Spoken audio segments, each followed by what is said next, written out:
कभी कभी मोहब्बत का सबसे बड़ा दुख ये नहीं होता कि वो ख़त्म हो गई, बल्कि ये होता है कि वो आज भी दिल में जिंदा होती है, मगर साथ वाला इंसान कहीं और होता है। बारिश की हल्की हल्की बूंदें इस शाम को और भी उदास बना रही थीं जब अहमद पहली बार इस बेंच पर आकर बैठा जहां वो और सारा अक्सर घंटों बातें किया करते थे। वही पुराना पार्क, वही दरख्त, वही खामोशी, मगर आज सब कुछ मुख्तलिफ था क्योंकि सारा अब इसके साथ नहीं थी। अहमद को आज भी वो दिन याद था जब वो पहली बार कॉलेज के गेट पर मिली थी। इसकी हल्की सी मुस्कुराहट और आंखों में अजीब सी चमक थी जिसने अहमद को पहली ही नज़र में रोक लिया था।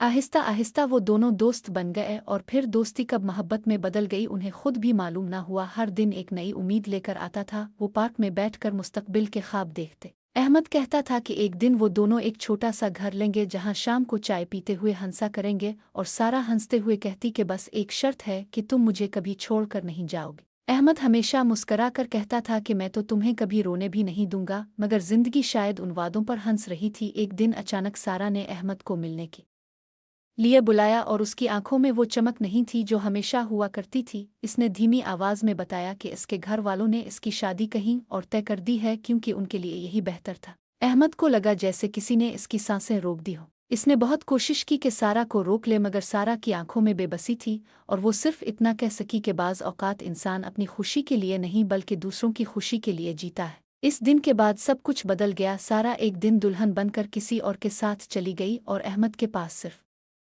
यादें रह गईं। वक्त गुजरता गया मगर अहमद की जिंदगी जैसे वहीं रुक गई थी। वो अक्सर इसी पार्क में आकर बैठ जाता जहां कभी सारा के साथ बैठकर मुस्तकबिल के ख्वाब देखे थे। लोग कहते थे कि वक्त हर जख्म भर देता है, मगर अहमद जानता था कि कुछ जख्म ऐसे होते हैं जो कभी नहीं भरते। वो अब भी अक्सर बारिश में भीगते हुए आसमान की तरफ देखता और सोचता कि शायद कहीं ना कहीं सारा भी इसे याद कर रही हो। इसके दिल में आज भी वही मोहब्बत जिंदा थी, मगर हकीकत ये थी कि वो मोहब्बत अब सिर्फ एक अधूरी कहानी बन चुकी थी जिसका अंजाम कभी खुशगवार नहीं हो सकता था। अगर आप अहमद की जगह होते तो क्या सारा को भूल कर आगे बढ़ जाते, जिंदगी भर इसी मोहब्बत को याद करके जीते रहते?